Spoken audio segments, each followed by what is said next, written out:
Hi, Greg. It's good to be talking to you this morning. Hello. Uh, so we were, introduced by um, the illustrious Jim Rutt a little while ago, and been talking about consciousness and philosophy and various things for a bit. Just really getting started, but seems like you've been developing your this cohesive, integrative worldview to address consciousness more and more, and wondering if we could get into an exploration of like where that thinking is going and Totally. see where we connect and spark. So Lovely. Well, it is. I'm really happy we got the connection. I came across your work in Romancing Reality and through Bobby Azarian and read your Frontier article. And as I told you, I think that's the best, in parallel, it's probably the best synthetic integrative work, bridging a wide variety of different things that I had seen. And so I want to commend you for that. And it's a joy to be talking with you and connecting with you. I'm really glad Jim Rutt did. Happy to be here. Yeah, so just a little bit about me in case folks don't know. So I'm trained as a clinical psychologist and started to do psychotherapy from a scientific perspective. Realized actually the first principle of science of psychotherapy is that there's a general factor of relationship process that we should be accounting for. And while there's a lot of insights across the schools, it came to me that it's like, well, why don't we ground psychotherapy in human psychology? That actually was a different shift, whereby I was sort of a behavioral methodologist before when I thought about science. When I asked, how can the science of psychology inform me generally as a practitioner, I needed not the set of findings, but I needed the architecture, a holistic architecture of what psychology was, to clarify that. And you can kind of go down a level and say, well, biology gives us a clarification about what life is in general, what cells are, what organ systems are, what physiology, anatomy is, and thus medicine can get anchored to that as a applied human biology. Well, when we ask what psychology is from that perspective, that's when you really get hit with what I would call the problem of psychology.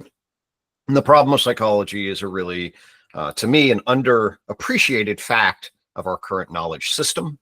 Our current knowledge system has a kind of consilience, although this is debatable, we can dialogue. Consilience meaning a unified, shared set of understandings amongst the natural sciences, whereby we can go from physics to chemistry to biology with relative consensus about subject matter, about how things kind of operate. Huge amount of debate, but qualitatively more consensual understanding about what we're talking about.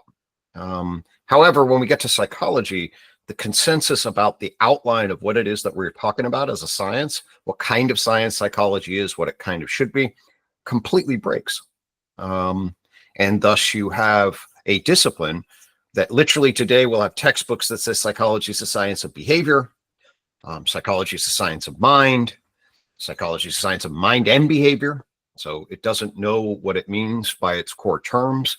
Psychology is the science of across sort of the animal kingdom about minded ways of being minded. Psychology is only about humans. Psychology is primarily a health profession. Psychology is a basic science. So at the level of our field of identity and our subject matter, psychology lacks any degree of consensus. That's really amazing to me. And then the question is, why is that the case? Why does our knowledge system break down? And I argue this thing called the problem of psychology. So anyway, I got into theoretical psychology through clinical psychology. I got into theoretical psychology because I asked the question, what is psychology and why is it so fundamentally broken in relation to its fragmentation relative to the rest of the natural sciences and other disciplines? What does that mean? And then I got fascinated with a bunch of different questions. Make a long story short, had a couple of insights that, to my satisfaction, set the stage for addressing why we had the problem and how it's fixed.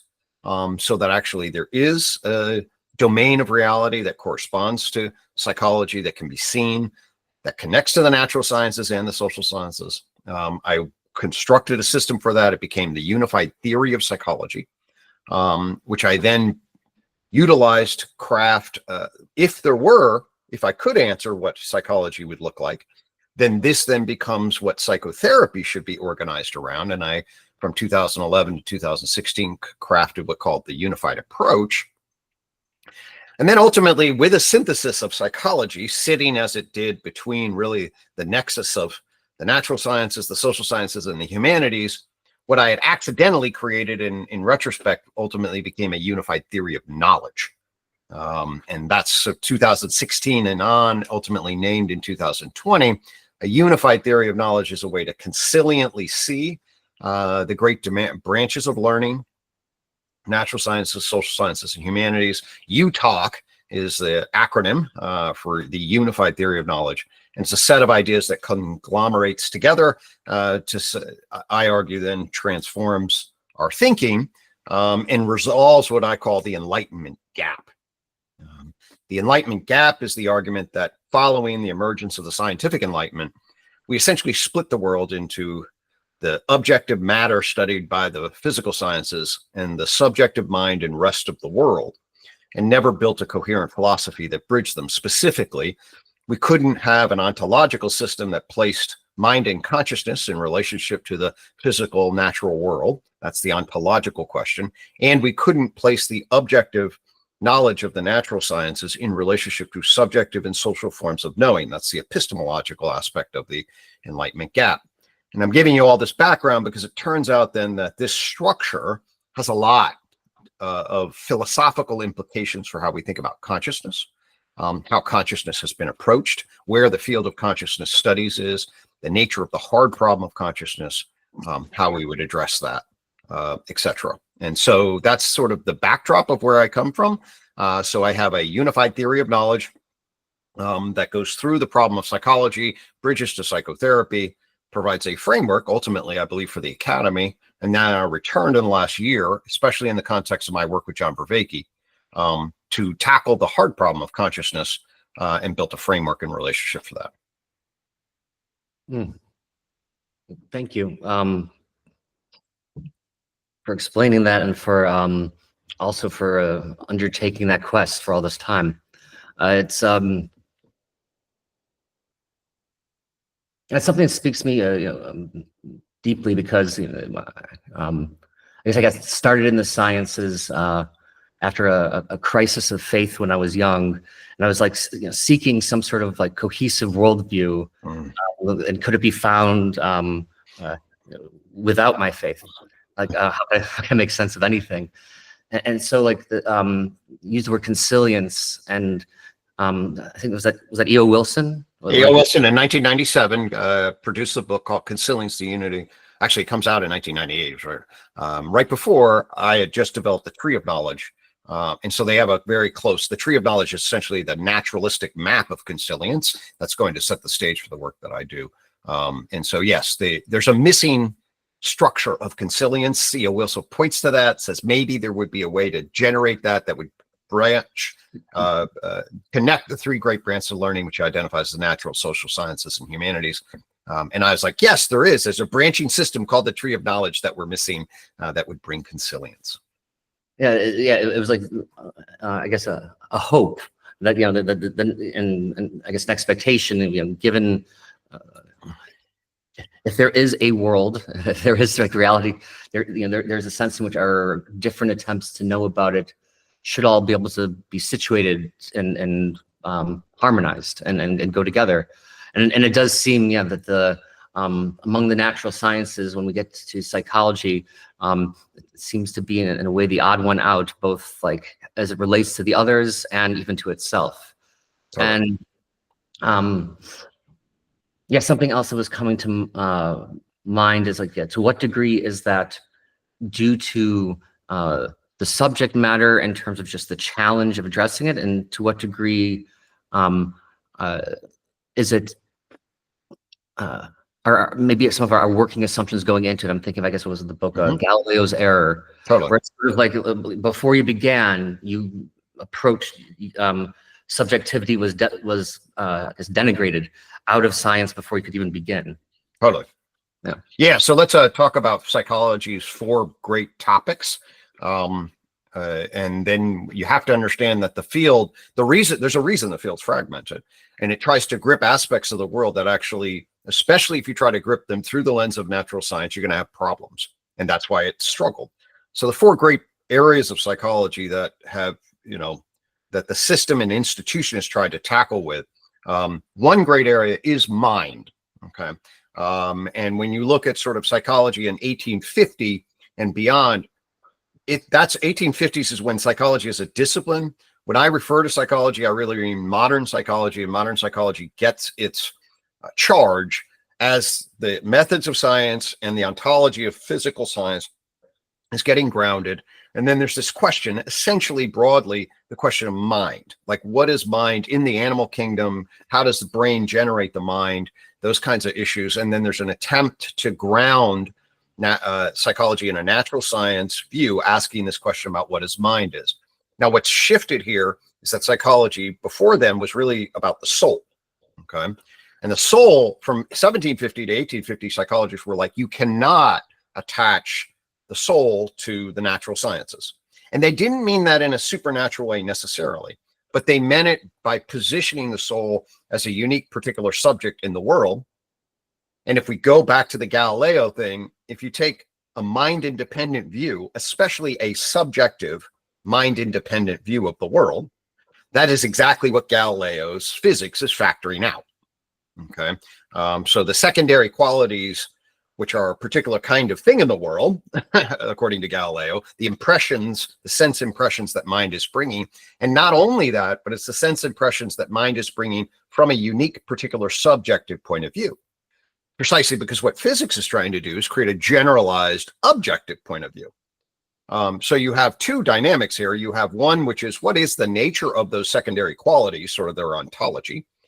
And you have the fact that it's epistemologically subjective and idiosyncratic potentially, which is fundamentally different than the objective and materialist view of physics. So Galileo's error by Goff does a really nice job, focuses mostly on sort of the splitting just of the primary and secondaries. I would want to say there's an ontological and epistemological aspect to that split.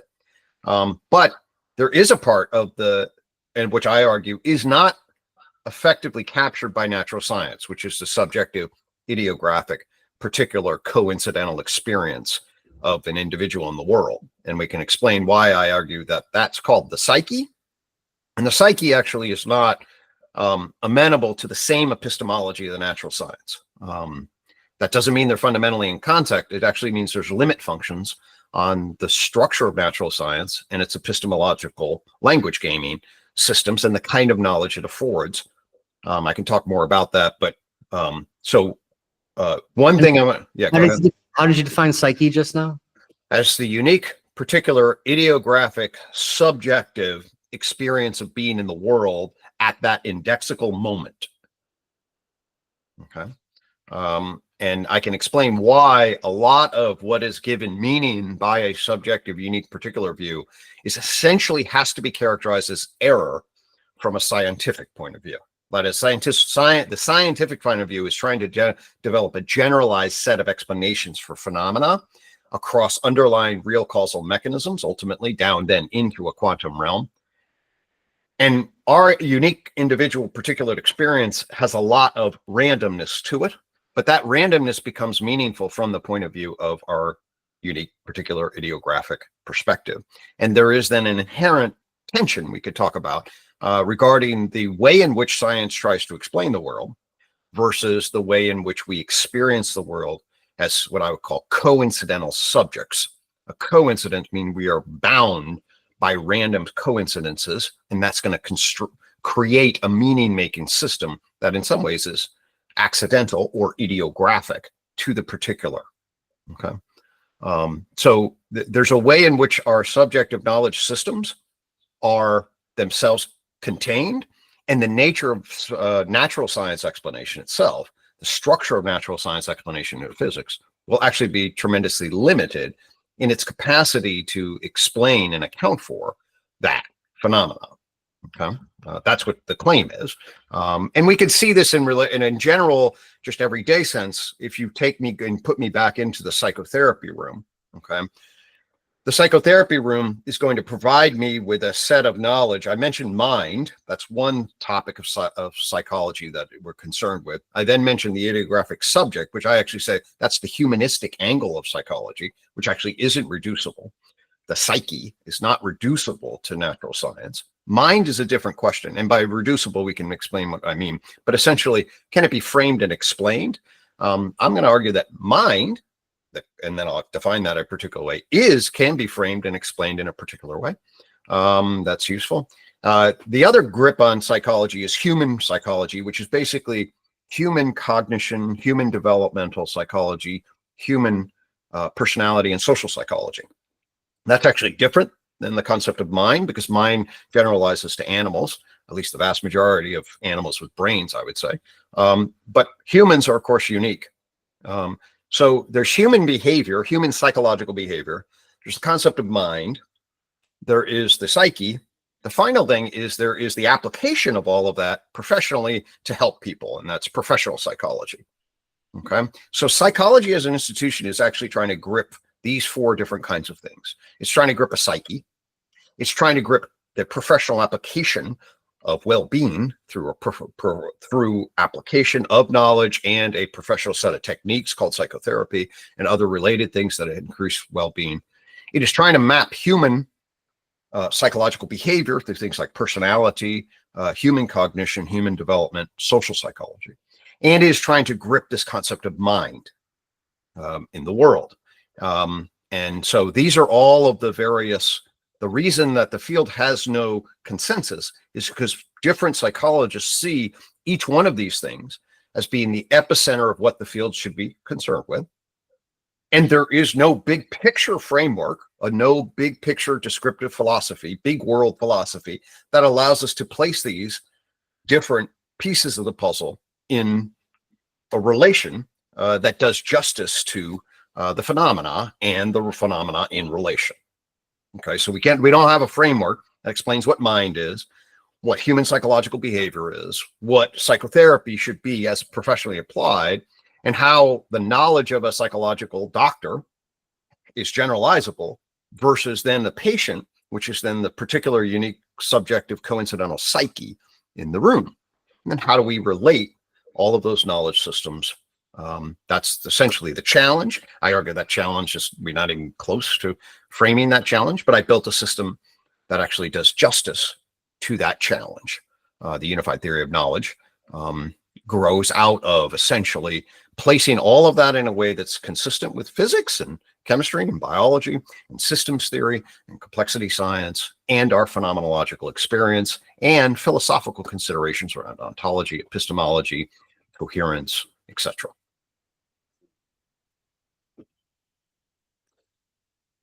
Few things. Looping back to earlier, see, you were saying that as psychology was defining itself as a discipline, how it should, the concept of the soul was part of this, and that was part of the discussions explicitly. Right. So Aristotle, psyche in Aristotle Greek is essentially soul. That's the name of it. It's the term of it.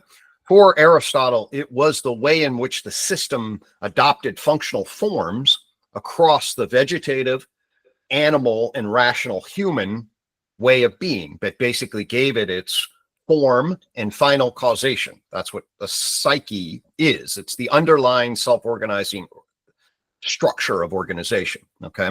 Then, of course, that gets fused if we're talking now about 1750, 1850, and there's a fusion with Christianity that then thinks about the soul, of course, as the God-given supernatural magic.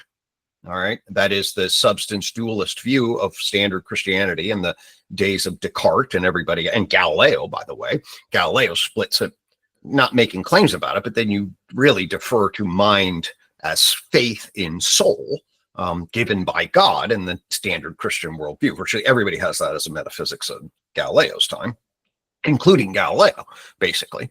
But anyway, then as the sciences progress, there's a debate about where psychology is. From 1750 to 1850, there's a great book called From Soul to Mind, and it's saying that the way in which psychologists were thinking about its discipline was essentially focused on the subjective experience of being from the inside as a human, as a unique human, and that unique human soul cannot be explained in the mechanics of, even if you don't resort to natural science, they're essentially telling us that they don't think that you don't want to reduce the soul to the language of natural science, of physics, really. That's at the day, okay?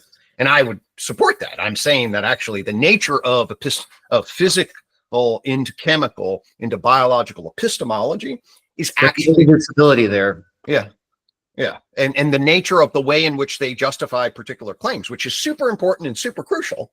But the nature of the justificatory structure is a mode of knowing, okay, that emphasizes certain kinds of knowledge that is directly antithetical to the mode of knowing as a subjective phenomenological being in the world. Okay. Another mode of knowing is, for example, moral modes of knowing. Do you know what is good, what is ethical, what's aesthetically pleasing? We can ask, is natural science really great at delineating exactly what is moral in the world? I would argue, no. Natural science actually is designed through its epistemological structure to essentially limit. It's got a very clear limit function that creates difficulty with that type of concept. It's likewise, it has difficulty with the kind of concept of a subjective, unique, particular human conscious being in the world that lives from the particular perspective of that individual. So it's so within your thinking and like in your definition of psyche, and it's a naturalistic. There's room for a naturalistic soul. It's not so, when people hear that word, they might think of like a separate type of like ontological substance. It doesn't. No, but rather a phenomena with conditions for its being that represents its own kind of order of being, with its own rules that have to be understood on their own terms, but can still be while still having its own order of being, still can be contextualized relative to the rest of the natural world becoming. Totally. Not something that came out of nowhere, but that grew out of the natural world.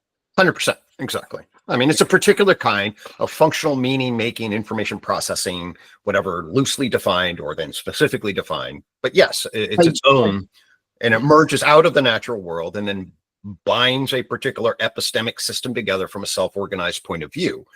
And the nature of the particular way in which that does that, the exterior science has a lot to say, but it'd ultimately reach a limit function in what it can say. That is qualitatively different unless you're inside of it. There's an inside position that we each have on the world from our unique particular vantage points. In that sense, so yes, that's essential. And we can just do this empirically, meaning just take a view and observe what it is that we know. What do I know as a human psychologist relative to what you, Adam, know as Adam? Right? I mean, I would always say, well, you're sort of the expert on you. And what I would mean is that you have a particular privileged set of knowledge about your particular psyche. You can see the idiosyncratic meanings that your particular psyche, based on its unique coincidences, which then happen to coalesce certain kinds of meaning structures by definition, then give rise to a particular type of valued indexical position. And my psychological knowledge to say these are the themes that general humans have, and these are the dimensions of individual difference, and we can elucidate the generalized structure of understanding the human condition. But when we get to this particular unique coincidences that make Adam special and make Adam's perspective indexical, Adam is the point of view that is actually the expert in relationship to those coincidentals, at least as far as we could possibly see in any fallible scientific current state of understanding.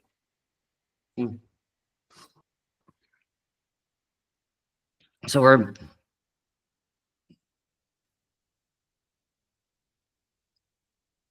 it seems with this naturalistic soul, we both have some of the some of the intuitions hold and some might not hold so much, like separate substance, maybe not so much, but things like the uniqueness and potentially even like a connection to a kind of ethics and what we value, like partially due to the uniqueness of each person's perspective and a potentially a preciousness about it.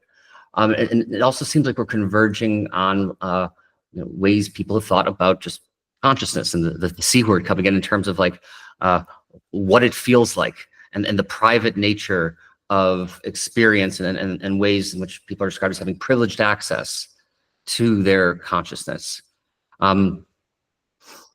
It's within psychology, like I should know the history better in terms of like consciousness, in terms like, so it's like, as I understand it, there's James is writing on it, but all, I guess Metzinger, there's a piece by him where I think it's talking about like the construction of the word consciousness and as a kind of knowledge and a kind of knowledge even with like a spiritual significance in terms of like a way of knowing your mind being knowable to yourself so that it could be communicated in relation to others. And so I guess like, so within this, so we're trying to situate psychology, so psyche, mind, different notions of mind, which mind emerging in nature, at which points. And then at some point, we're going to start talking about consciousness would this be as a kind of mind in terms of levels of emergence of mind or so? Right. So, yeah. okay. So yeah, let me, so one of the things I've done then is I've bracketed off and I want to be very clear, what I just bracketed off is a subjective epistemology that's situated from a unique indexical coincidental point of view. Okay. What I'm talking about is not the general idea of consciousness as subjective conscious experience. What I am talking about is exactly the fundamental difference between your subjective, unique, particular experience and mine, not its similarity. Okay. So I am emphasizing, when you move to the subject, what you are actually emphasizing here is all the things that make you, Adam, ideographically unique in your construction and the way you recursively relate and know about the world through that uniqueness. Okay. That's so the angle of your uniqueness is a nice way to think about human psychology and personality in general is like, it asks the question, how are we all alike? Okay.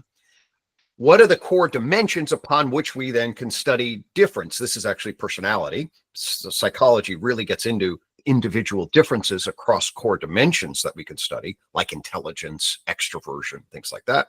Okay. Then how are you unique? Okay. And to the extent that we create a limit function on your uniqueness, meaning that there's no reliability, validity, and generalizability outside of your uniqueness. Okay. That it means nothing other than what it means to you. It has no generalizability. It has no specificity other than that. And it is only accessible through the subjective opinion that you have about what its uniqueness is or whatever. All of those things are exactly the kind of knowledge that science is not interested in. Science factors out all of that kind of knowledge. That's this epistemological language game. That is what then science then reduces to the concept or clarifies as the concept or categorizes the concept of error. Okay. But that's not error to you. it's you. And so the meaning of the entity of your unique constellation radically shifts depending on whether we take a generalizable scientific view or whether we take Adam's view. So it's an indexical problem, meaning that it's indexed by the epistemic position. So that's the point I'm making about the unique particular ideographic subject. Okay. And UTOK comes with a thing called the I-quad coin. And the I-quad coin is the placeholder for the unique ideographic particular subject that is organized by the coincidental index of its point of view, which is each one of us individually as the souls that we carry. Me is Gregg, and what makes me special and unique, and you as Adam, and what makes you special and unique and different and unreliable, generalizable, valid across any other context. Okay. So now let's go back to consciousness. Now, consciousness is is a suitcase word. This Mario Minsky, very suitcase word, meaning you can, like God, what the hell do you mean by this referent? Okay. So consciousness is a word that's got multiplicity of different referents, and it sits inside of knowledge systems in very, very slippery and ambiguous ways, potentially. So the first thing I want to say is there's and UTOK calls this, or extended naturalism, my post-conscious calls this the definition problem. You have serious definition problems in defining mind and consciousness. Okay. So we should be clear about that. There's the classic definition that comes up in consciousness research that gets solidified first by the explanatory gap, people like Levine, and then Chalmers comes on and nails it as the hard problem of consciousness. Okay. And the hard problem of consciousness then are the secondary qualities, or relate very closely to the secondary qualities and qualia that the Galileo factored out as being what the mind angle, and they are the experiences, subjective experiences of being in the world. And then why would any kind of material configuration manifest with the presence of subjective conscious experience? That's essentially the hard problem. Okay, so there's a whole question about what is subjective conscious experience of being in the world, and how does it emerge in the natural world? When and how? And that's the question of then emergence. You get a weak emergence view. Well, we can kind of understand it, but it's really kind of, sometimes we'll say epiphenomenal, but it's there. And then there's strong emergence. We can get into all that. So UTOK says the first thing that we need, UTOK comes along and gives a model for the natural world as an emergent complexifying system that is a lens for tracking the complexification in the world across 4 different dimensions of complexification, or planes of existence, which are the material object world, which by the way evolves out of like the Big Bang. And then you get a living organism world, at least in our history around planet Earth. And then from that, you get a mind animal world. Okay. On top of that, I can talk about what that is, defined by the property of mindedness. This becomes crucial. And so mind is actually then mindedness in UTOK, and we can talk about what that is. And that's as definable in the world as life is. Okay. And it is the missing concept for basic psychology. Like we do not have the concept of mindedness as part of our grammar, and we should. That's what it says. And what is it? It's the sensory motor loop that affords animals with brains and complex active bodies to solve problems in what Mike Levin calls 3D behavioral space, such that we can track their functional awareness and responsivity. It's a little mouthful, but basically it is when you look at animal behavior, animals, there's a little fly flying around. Okay. When I track that, if I try to swat that fly, it will try to avoid it. And that's functional awareness and responsivity. Okay. Through a brain and a complex active body. The concept of that is mindedness, and that's a scientific concept that's available to us that we don't have good grammar for. So what UTOK says is there's an emergent dimension of livingness that goes into mindedness as a function of the nervous system and the complex active body. And we can even attach it to Mike Levin's arguments and basically say this is a particular branch of problem solving that he's studying in different domains, the 3D neuromuscular, and then ultimately neuropredictive processing structure that enables animals to behave so differently than the rest of the living kingdoms. Okay.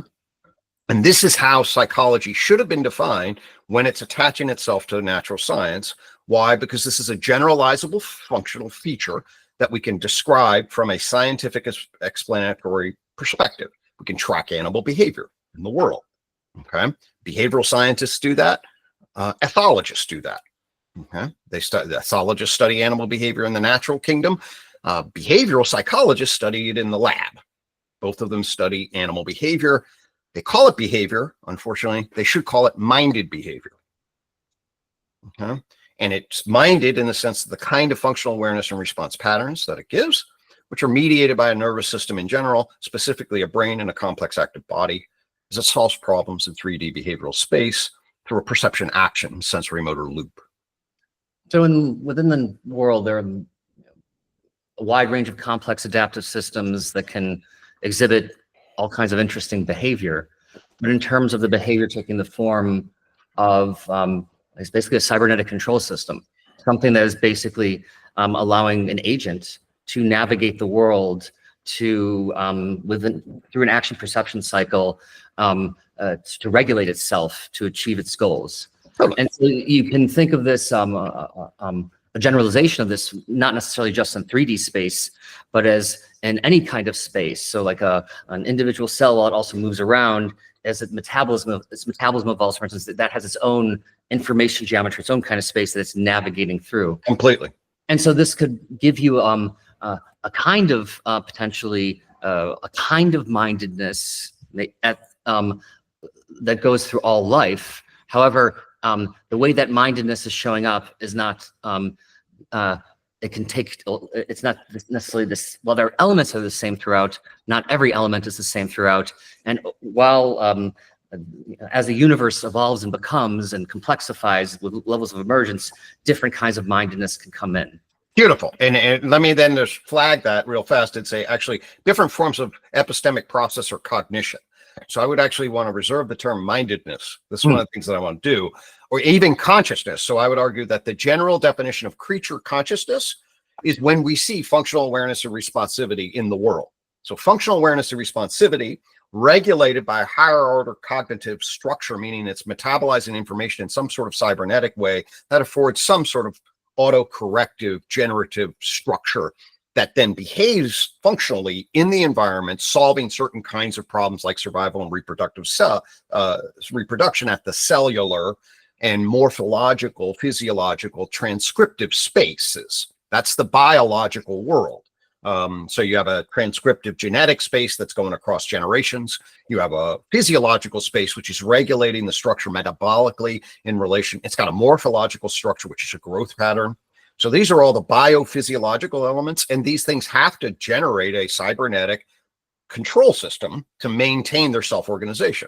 So that cybernetic control system is mediated through the bioelectrical structures. Your mentor, Mike Levin, does a brilliant job of not only just sort of taking traditional biology, but then doing developmental rehab into the capacities of all of the particular spaces, or opening up huge horizons of what's the potential here.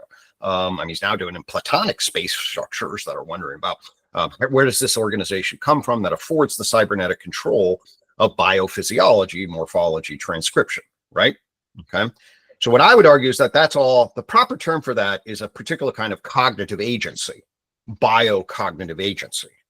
I don't want to use the term mind here, other than to say mind, okay, in the most general functional term of epistemic process, you can use the word mind.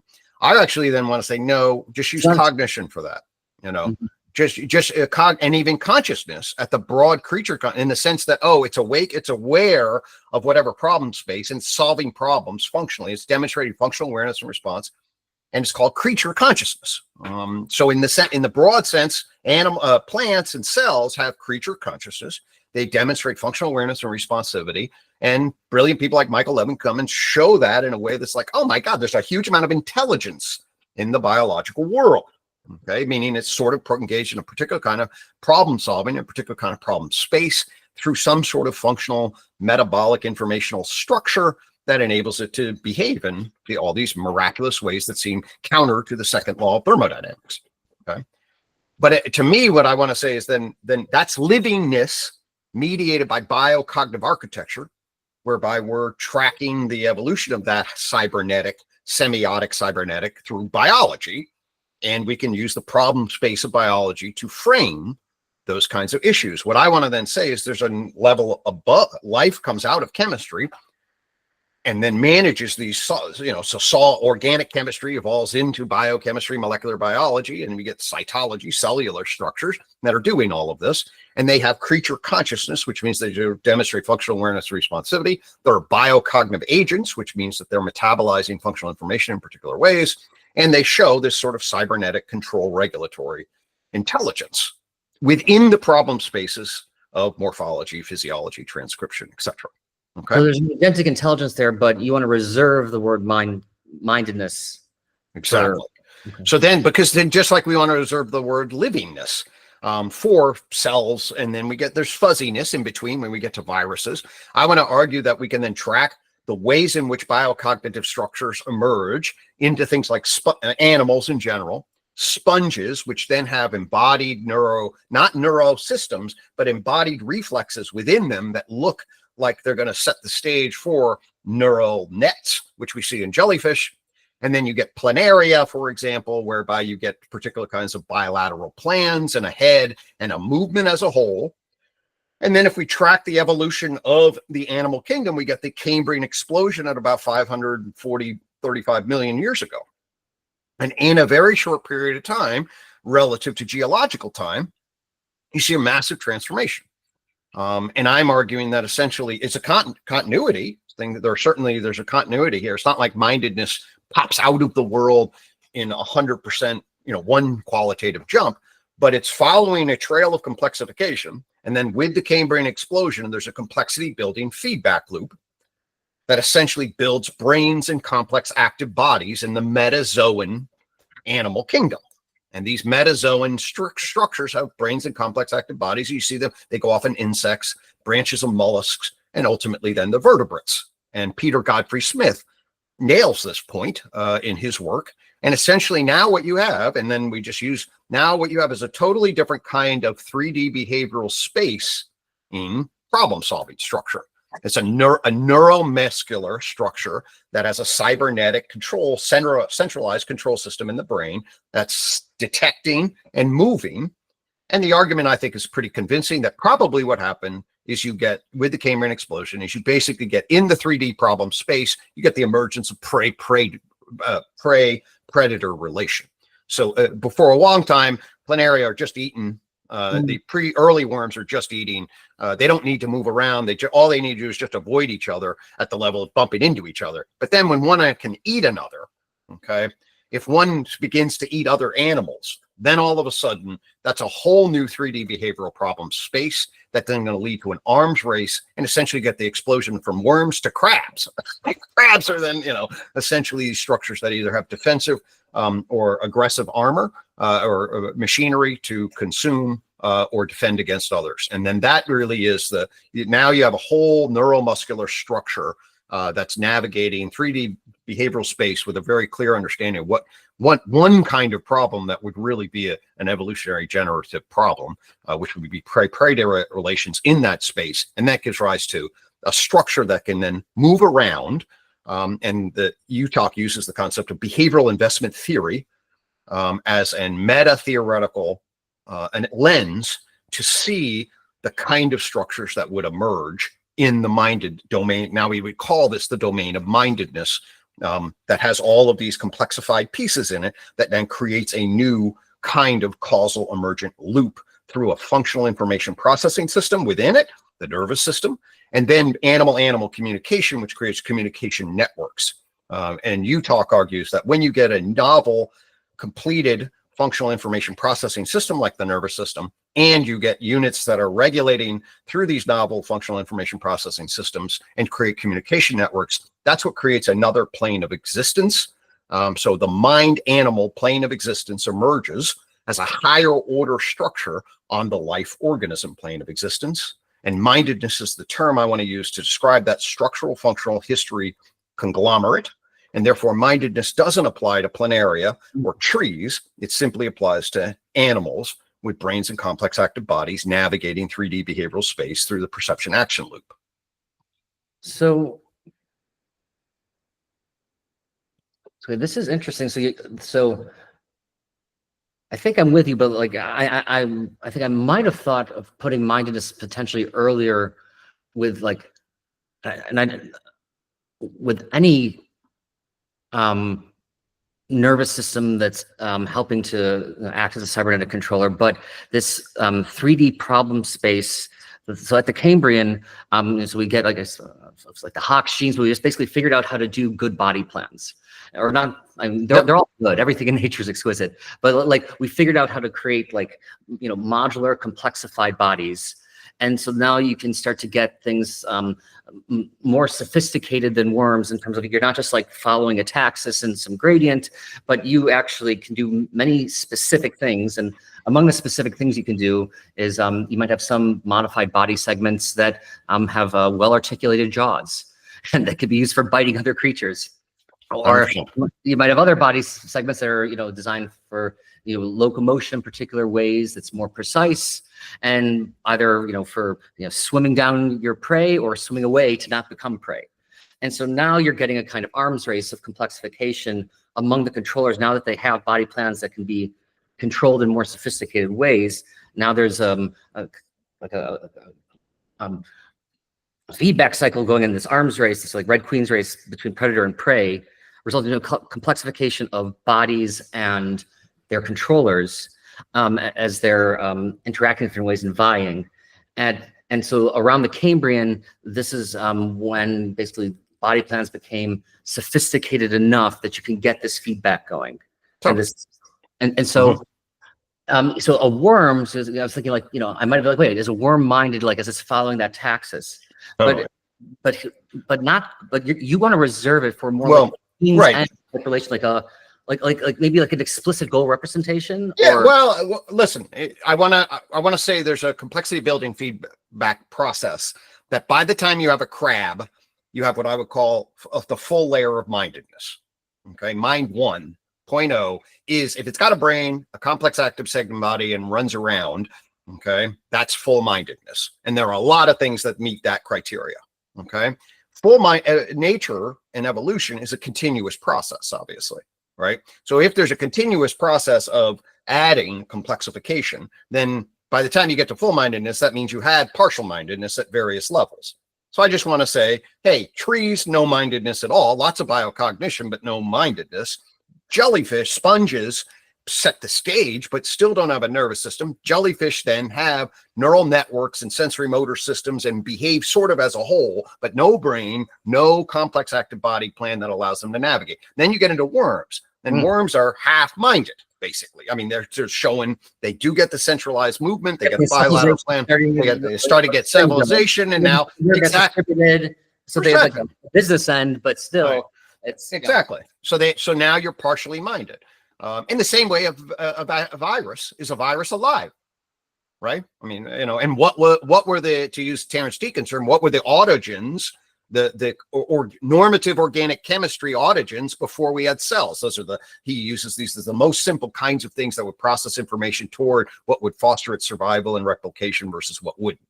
Okay, are those things alive? Well, they don't have metabolics, they don't have the structure, blah, blah, blah, but they do have minimalist kinds of things. Well, they're partially alive.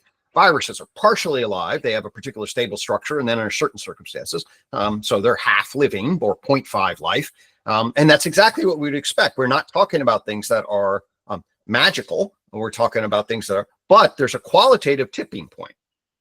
The argument is there's a qualitative tipping point. And once that qualitative tipping point is reached, it's going to create causal emergence dynamics that then are not going to be limited in the reductive power, because these are non-aggregate types of dynamics. And the argument is the Cambrian explosion, complex active bodies, neuromuscular things, and the kinds of problems that had to be solved in this period. That's why we saw an explosion of complexification in a short period of time. New complex adaptive dynamics emerged, novel functional arrangements for causal control in a totally different problem space. And ultimately, all of what we're going to be talking about at psychology is this is where the action's at. I mean, this is where the psychological action is at. When we talk about psychological behavior, these are the kinds of processes the behaviorists are tracking, the 3D behavioral space structures. And and we should have a term for this. It should be called minded behavior, which is different than behavior in general. Behaviors could be movement. Behavior is a very ambiguous term. In fact, I argue behavior is the fundamental construct in science in general, really. And then there's physical behaviors, living behaviors. And then there are minded behaviors. It's a particular lens for a particular type of activity in the world, 3D behavioral space, perception action loop through a brain body. So that's the kind of behaviors that I'm talking about. So we're loving with relation to like Mike Levin's view of like intelligence as ability to navigate spaces in general. So you're taking on this view and saying like this is part of the that there is this like through line going through all of life of the ability to navigate through different kinds of spaces, but the particular contingencies and affordances that arise when you have a 3D space that the organism has navigated with an articulated body has its own challenges and affordances that give rise to something qualitatively different in terms of its complexity and its dynamics. But there's it was interesting that you also, the word consciousness, you're open to creature consciousness in terms of even before mindedness of the intelligence of plants in terms of their and of all life. I guess I'm thinking of the school, but this idea of like an Umwelt or like a totally. It's like its life world centered on it, and its particular constraint affordance structure creates its a certain responsivity to the world that's particular to this creature and has a adaptive sensibility about it that structures it. But and so you know, I don't know if I would have necessarily you know so you use the word, so you know, like I want to be right. So remember, it's a suitcase word, this thing, consciousness. Okay. Consciousness, you're unpacking the suitcase. So I'm unpacking the suitcase. Creature consciousness. And right, which is in the world, which is, I didn't make that up. You can go and find creature consciousness in the philosophy of the world. You can use it, and all it means, and you can use it in your everyday words. You come to a guy, you know, you had a huge party last night and your guy's unconscious, right? Passed out. He's unconscious. What does it mean? He's not demonstrating any functional awareness and responsivity. He's knocked out. When you go under an anesthetic, you're unconscious. You don't demonstrate any functional awareness and responsivity.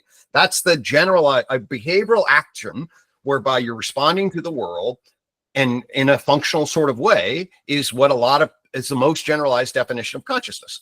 And people in the literature, it gets labeled creature consciousness, which is a kind of awareness and responsivity that actually you can see from the outside. Okay. But does it but not necessarily involving, I guess, it's not clear that this is a precise, but that there is something that it feels like. Completely, right. It's a zombie. It's a zombie. Like you can totally, they would be then philosophical zombies that are also, I consider my cells to be philosophical zombies that exhibit creature consciousness.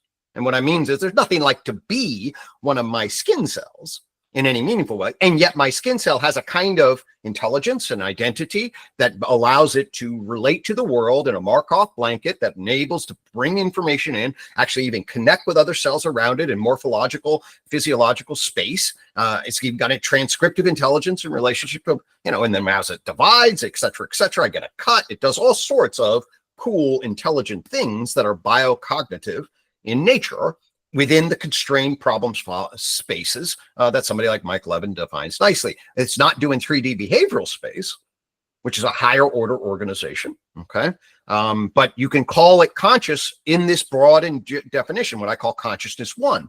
Consciousness 2, by the way, so we unpack it, the definition problem that UTOK and extended naturalism advocates for us. So 1 is a very broad general definition of functional awareness and responsivity. A thing is conscious to the extent that it is functionally aware and responding to the environment in conscious 1 sense. That says nothing about consciousness 2. Consciousness 2 is the subjective qualitative experience of what it is like to be in the world that we humans can introspect on and reference and say, I see red, I taste coffee, I feel a particular presence in my body from a subjective perspective on the world. That is what it's like to be. That's consciousness 2.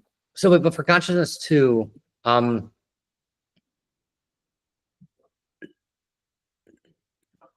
guess what I'm wondering is there like, so you were talking about reportability just now in terms of the ability to also be aware of, and and what you brought up just now, is there, so I might wonder, like, is that a consciousness 3? Like right. For instance, like, so right. Okay. So that experience, and there's something that it's like. So, right. We're going through like consciousness in terms of this like ability to intelligently respond and have, you might also use like the word sentience in terms of like, there's like a valuing information that's adjusting this organ. So, right. But people differ in like the self-reflexive or things to be aware of. Is there just like a stream of experience but you don't yet, Totally. you couldn't necessarily Right. report So on that's it. consciousness 3. Okay. So now so humans have consciousness 3. Hey, Adam, I'm on this podcast. Hey, Adam, I feel the coldness of this coin. I am self-reflectively and recursively aware. Okay. And can then have access to and report on. So human consciousness 3, which by the way, I'm going to also call mindedness 3. The mind 3 is the capacity, because my ability to do it is mediated through my complex structure with a brain and a body, and specifically a human with a particular language acquisition device. But anyway, consciousness 3, mind 3 is a self-recursive, self-accessing system that can report on itself. That's consciousness 3, mind 3. Okay. Consciousness refers to just the functional properties. Mindedness refers to the functional properties embedded in a structural contextual history and instantiated in particular animals and humans. Okay, so mindedness says, oh, mindedness emerges through brains and bodies. Consciousness just is the functional property. Okay, so that's one of the distinctions that I'm going to make. So I can see consciousness in something, maybe even see consciousness in through recursive consciousness.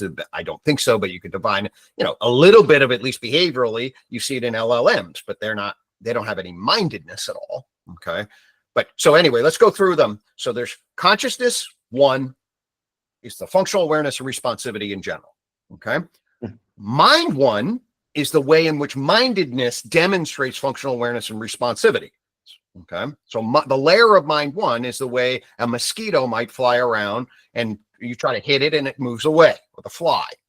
Okay, that's functional awareness and responsivity in 3D behavioral space as a function of the perception action loop.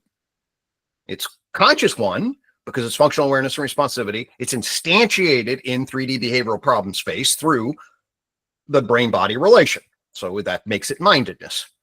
Okay. Then you go up a level. Consciousness 2 refers to the subjective experience of being in the world. That's the referent. And that's what, of course, most people are going to mean by the hard problem. That's the kind of thing that it is to be in the world. And it's constituted arguably at its smallest levels by qualia that are then bound together from a point of view. So those are the 2 elements that make subjective conscious experience. Qualia, seen from the interior epistemological vantage point, that give a sense of being and presence in the world, that have qualities, secondary qualities. Okay, that's the functional thing. In animals, where this appears in the UTOK language, is mind 2. Mind 2 is subjective conscious experience in animals, okay, which then is going to be mediated by brains and complex active bodies, as opposed to, say, machine consciousness, if it really was happening in a consciousness 2 sense, would then be mediated by other stuff, but it wouldn't be minded. Mindedness here, mind 2, is subjective conscious experience mediated and instantiated through animals and complex active bodies, animals that have then a point of view on the world. Okay. And we can then, and so the theory here of mind 2 then is how does subjective conscious experience emerge out of mindedness? Okay. That's mind 2. So it's nested inside of mindedness. It's the functional property of subjective conscious experience nested inside of mindedness, which is the brain behavior relation, okay, which is mindedness or layer mind 1.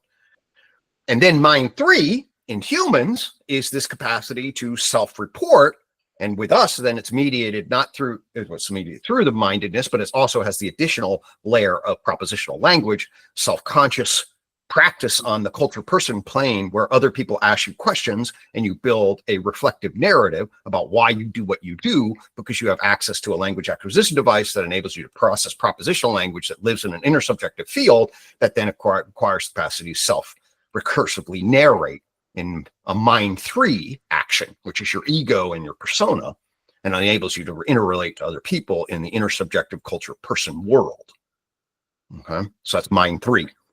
With each of these orders, depending on the former for their functioning, but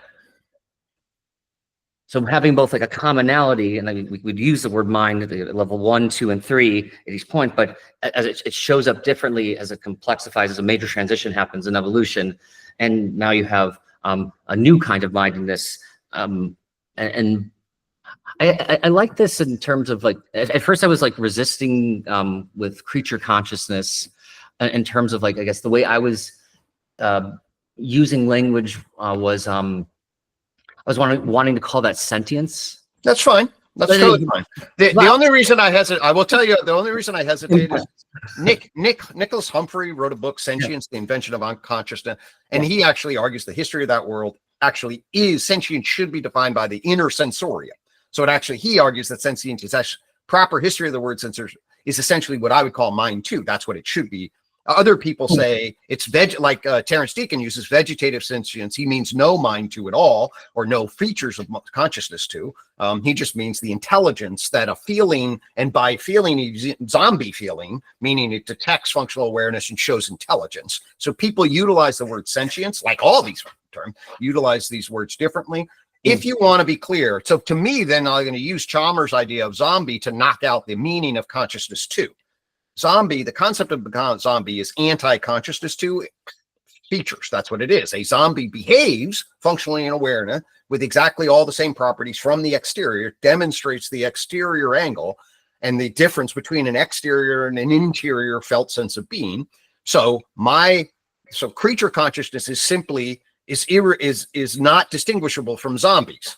You just see them and the kind of thing. So zombies have creature consciousness, and anything that has creature consciousness, and I would say anything that doesn't have a brain, everything that we know, at least with any reliable, valid, I mean, God only knows, right? But the reliable, standard, naturalistic thing is consciousness two, the subjective conscious experience of being, arises in the context of mind one, and thus is mind two. It's mind two that gives rise to the subjective conscious experience of being, I would argue. And one of the points of real confusion is that you can't, mind two grounds out in mind one. And once you get to mind one, you're at a zombie level.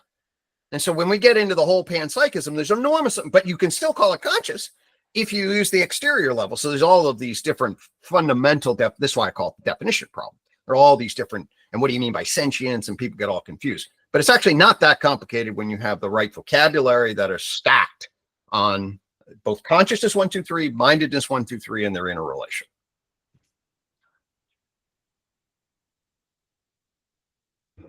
Yeah, I think I'm going to have to update the way I'm using terminology, because like the sentience, I was using basically sentience for creature consciousness in terms of like but I want to use language, ideally in a way that's some combination of respecting historical use and some, I want, everyone who's using language to have to minimally update their use of language and come to understand each other. And if we can follow a historical through line of the development of our language games use terminology, that seems like a good thing to be clear on. But if you also principled in terms of like the way you have like 1, 2, 3, like basically a system where you know where you are, and we're talking about, okay, we now have we have a unified theory of knowledge, or where we're describing like a unified world that's complexifying, and as the world evolves, we're having specific terms for these different levels of orders that come into being. So I guess the thing is, so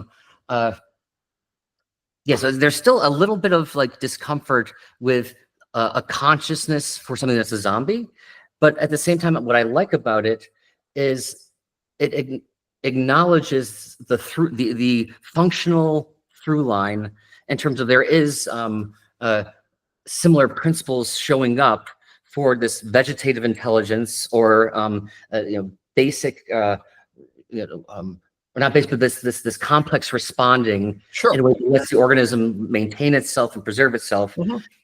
And the later mindedness you're talking about, like once you start getting 3D spaces that you're navigating, it's cybernetically, there is a commonality throughout. And so I guess I'm comfortable with the word consciousness showing up, even if it's unconscious, to respect or to highlight that through line. So it's exactly. So So on the bottom, take some practice, because we all get used to our grammar. And I'm committing to both principles that you're laying out there. I'm not waking up words willy-nilly unless I'm being very clear about them. In fact, I do use 2 words in my system very interestingly. Mind and mindedness I use very interestingly. You also find I use the word justification very interestingly. I will say that I use them actually with respect to their potential meanings. I clarify what I mean, and I go back to history. And I want to say, how are these various terms being used? Like sentience. I've gone back to the history of sentience. I've gone back to there's creature consciousness in the literature. And this is what it means. And I can then place it in my vocabulary as just consciousness 1. It does not mean consciousness 2. And I can say consciousness studies with Dave Chalmers and the hard problem gets its meaning through consciousness 2. I mean, that is what everybody gets together and means in those consciousness studies. They mean the subject of, that's the hard problem. The consciousness, it's not creature consciousness. He opened his book in The Conscious Mind in the Search for Fundamental Theory. He quickly grabs awareness and generalized terms of awareness. And I don't remember if he mentions creature conscious explicitly, but essentially talks about that. And they said, that's not what I'm talking about, right? So all I want to say is just let's have a term for this functional awareness and responsivity. Some people call it creature consciousness. Some people use sentience for that. Some people use biocognitive structure. Some people, whatever. I want to label it, and I want to basically be like, okay, these are its elements. From the awareness side, from the outside, you can actually frame it as functional awareness and responsivity, and that actually works. But that's not the same thing as, that doesn't say anything about whether or not it's a zombie. And you were saying that Humphreys was saying that the word sentience, if you look at like the way it's been used historically, it's basically about a sensorium. Right. And so, yeah, so that's.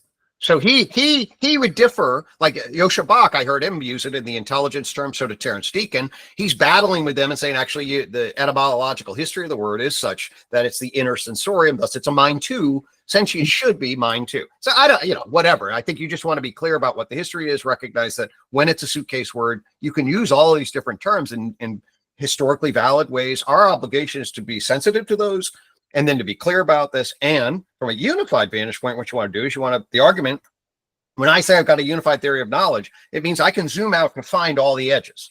I can find the edges of the puzzle, and then I can do the blind men and the elephant thing. These are all the different perspectives. This is what they mean.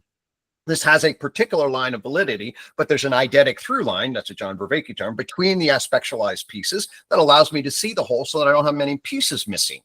And I can do it with confidence in relation. So it's now, oh, okay, yeah, once I get creature consciousness, which is at the living organism level, okay, and then creature consciousness emerges with a primitive nervous system and then a body through a planaria, and then it's running around, probably as a philosophical zombie before you get mind two, that we can then talk about. Then mind two emerges in the animal kingdom, in the metazoa animal kingdom with brains somehow.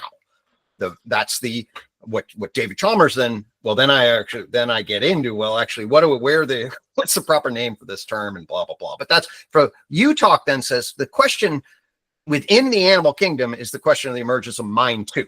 Mind two is subjective conscious experience in animals that emerges out of mind one. Okay? Mindedness. So it's a kind of mindedness. And that does a lot of things like constrain the term rather than consciousness, which is a very vulnerable term, to becoming unbelievably slippery. Like, oh, I'm going to pop it out, say it's the subjective experience of being, and then ask God only knows where this thing can exist in the world, right? That's just its functional property organization. And I argue you get a huge amount of confusion by binding it to mind two. I'm talking mind two, okay? Like mind two can't exist as the fundamental thing in the universe that starts the universe. I mean, that makes mind two comes out of mind one. In fact, mind two can't exist in the context of living creatures by definition. That mind two, I'm talking about mind two. Another way of calling this is then psychological consciousness. Like I'm concerned with the psychological dimension of existence, which is mind, which is the third dimension of existence after life and matter, and not the fourth, which is culture person. But I'm talking about this dimension of existence, the psychological dimension. And this is what I mean by psychological consciousness in animals and to humans. And it is the subjective experience of being in the world as an animal. That's what we're talking about, which is obviously then nested inside of a neurocognitive, neurobiological organism that is then structured. And you need a neurocognitive hierarchy to understand where this system might be bound and exist. Okay. The other thing that I'm doing here is very similar to what Emil Seth tries to do when he calls the real problem of consciousness. Okay, so Neil Seth came along and he was like, it's not the hard problem, it's the real problem. It's the problem of phenomenology in animals with brains. Okay, that's what phenomenology. What he calls the real problem of consciousness, I'm saying it's actually the real problem of mind too. Okay, it's a real problem of mind too. That's it's like I've been, on the one hand, like I like the hard problem as framed in terms of like acknowledging like there is a challenge here, and like I guess how you move from a third person to a first person ontology. Like, how do you get a perspective on the world? Like, how do you get a world to appear to a system and with like a lived body at its center, such that there is a world entailed that could be experienced? And this is like particularly challenging and requires like different ways of speaking about it and relating to it. And so it's like I like the capital H, but with respect to what you just said, like what I don't like though is suggesting that challenge then means we take the kind of subjectivity that you're talking about, this indexical particular and the kind of subjectivity that lets us navigate complex spaces. We take that and we make it like a primitive of the universe, like akin to like gravity. Exactly. Like it's a latecomer in evolution in terms of like the kind of consciousness we're talking about in terms of the nature of our experiences. So but, like, you also make room though for like the elements of that to though be there earlier in terms of like there's like creature consciousness, for instance. So there can be a zombie version and there's a commonality, but yeah, the challenge of explaining our subjectivity. So you can think of that, I guess, as a real problem, explain the particulars of our subjectivity, as opposed to a hard problem of, I guess, lionizing it to the extent of we need to alter metaphysics based on that challenge. Totally. And this is what, so I need to go here in a little bit, but so at one, maybe we can, or a little bit, but they'll come back in dialogues. That's great. I knew it'd be a lot of different layers to this, but so the first move that extended naturalism makes, it enters the field through Dave Chalmers' hard problem. Okay. Which, by the way, is different than the explanatory gap. That's not the same thing. The hard problem is defined by the idea that there are easy problems. So Dave, you have to understand that there are easy problems. And by the way, the easy problems are essentially creature conscious mind one problems. In other words, they're zombies that live through a functional information processing network that's a cybernetic system that doesn't come with any inner felt experience of being. We can understand that through standard science. The problem is when you get an experience of being in the world. That's the hard problem. And the argument, it doesn't really jive with the way we understand the mechanics and functional activity of the world from a behavioral exterior physics into chemistry into biology perspective. That's the whole idea of the hard problem. They're easy problems, but they're zombies. Okay. That's and the cognitive revolution gave us easy problems. There's still a whole bunch of problems, but essentially they're zombies. We can't turn them into the wine of consciousness. That's the whole problem. Now I want to say, actually, the hard problem is misframed. That's the first step. Okay, it's a misframed problem. And what do I mean by that? There are actually two fundamentally different problems that the hard problem conflates. Okay, the hard problem hides the fact that there are actually two fundamentally different problems. What are they? The first problem is a philosophical problem of ontology, epistemology, and the big picture framing of how we understand the natural world, how we understand ontology, our epistemologies, and their interrelation. This is what I call the Enlightenment gap. Okay. The nature of the grammar of our world, as it came out of the scientific Enlightenment, fractured our world across essentially a dichotomy of objective matter, okay, meaning matter understood by physics, and subjective mind. And ultimately, that created an inability to frame the world. And there's a philosophical problem there that goes deep into the understanding of matter and energy through science relative to the emergence of a perspective from a subjective vantage point and what constitutes that. That's a and how do we know about that? So there's a philosophical problem called the Enlightenment gap.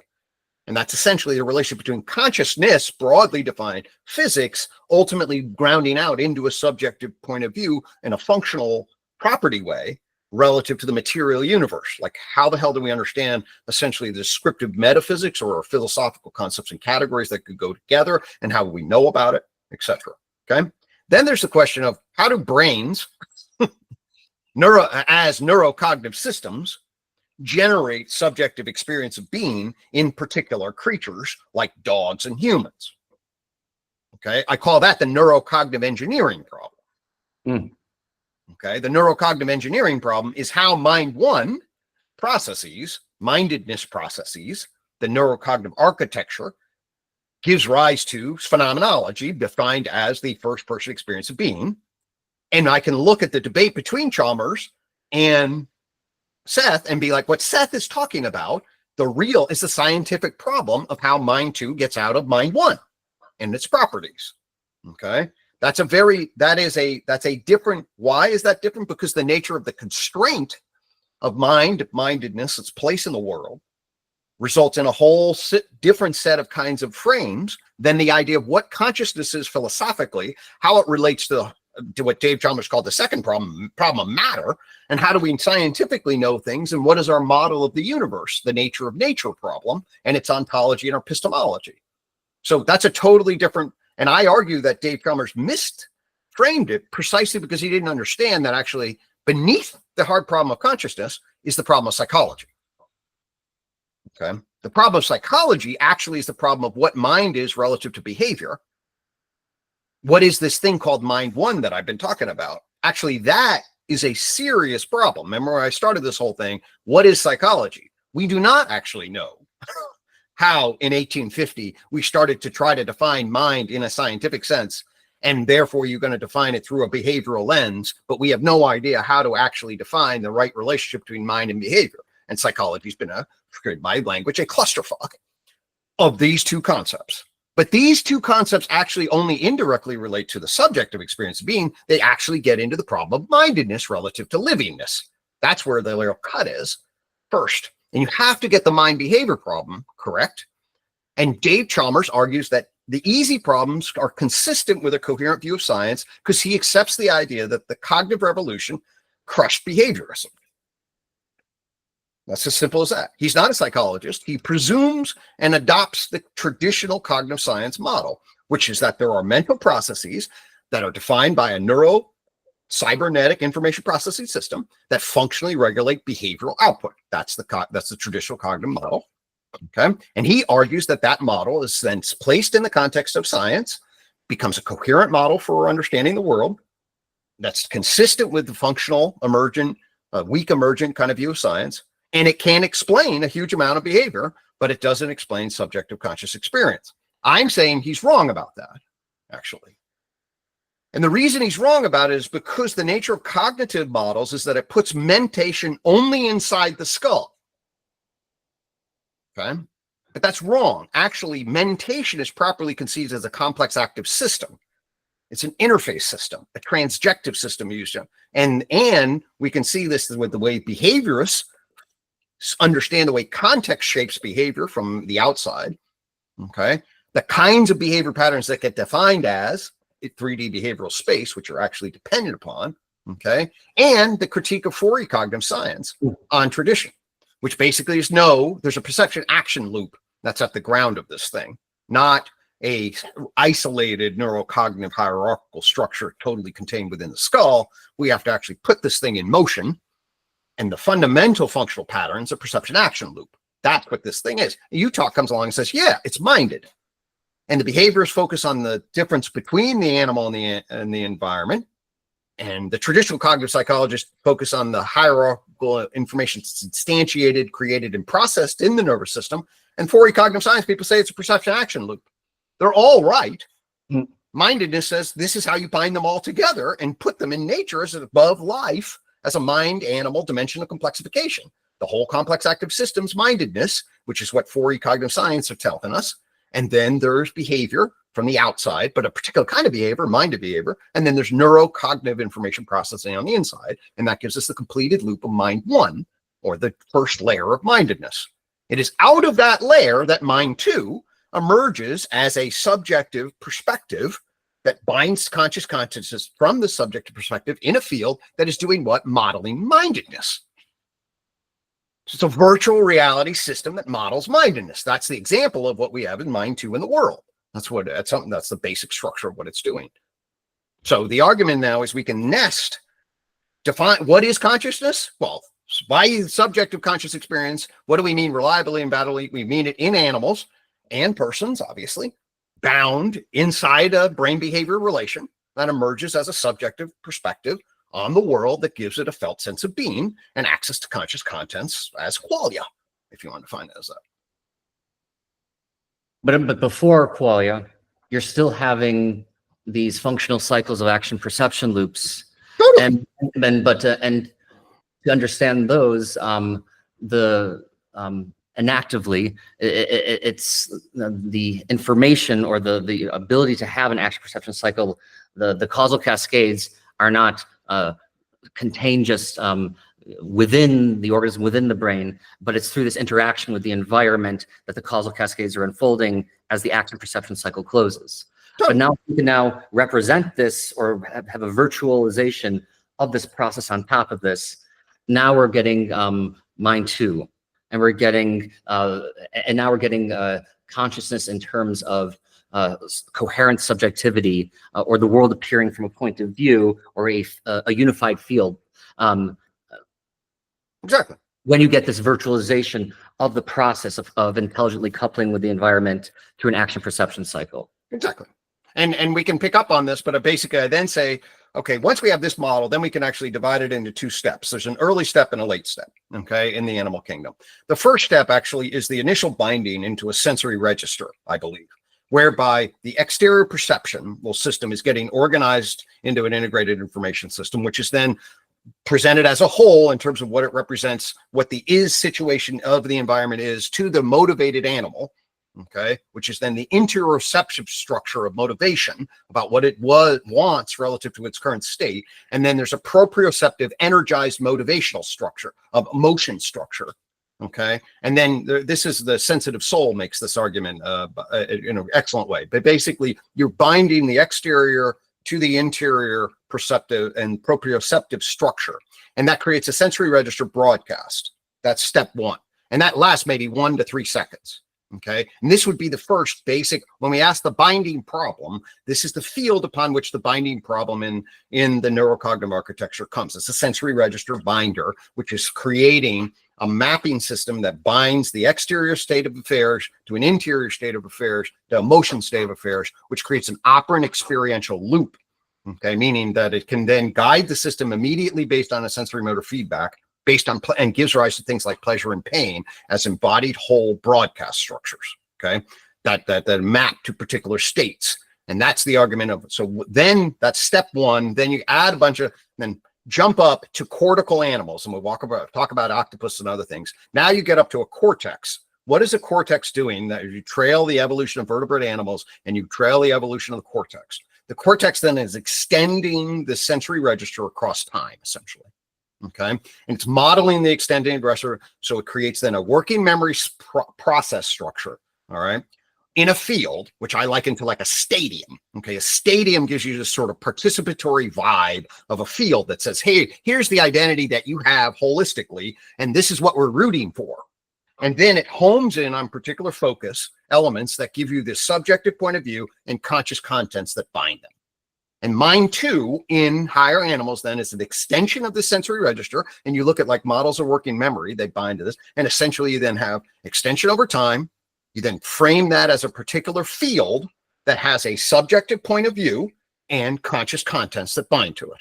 And mind two, the full-fledged mind two, is a field that has a subjective point of view that binds to conscious contents. And that cortex ultimately is a virtual reality structure that's modeling mindedness through this stadium frame, which fields it and then binds it to a perspective that's processing conscious contents.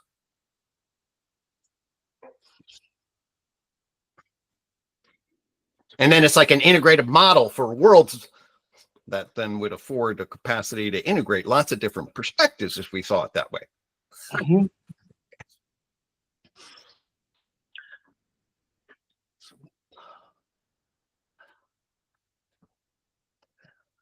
an integrated world model, if you will.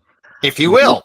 If you will. If somebody developed that, that'd be really cool to then Yeah. tie in together, like active inference, predictive processing, global neuronal workspace, doing frontal lobe stuff, integrating across information on the backside. You get a core, back, front, recurrent processing loop that like ties conscious theories together in a holistic model that says, oh, here's a basic frame for mine too. Tell me we don't have at least a bit of an outline how this shit might emerge.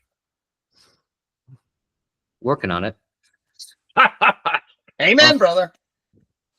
So there's a lot more I'd like to dig into, but I know you got to go, and I have another meeting also. But I would love to keep going this conversation, and Let's find a time. I enjoyed it, man. so, I know, like I said, that basically I'm just setting the groundwork for, you could just see the puzzle pieces like, oh, mine too is this modeling world system. Oh, yeah, no doubt. all All right. Thank you so much, and Hey. let's continue soon. Amen. Take care.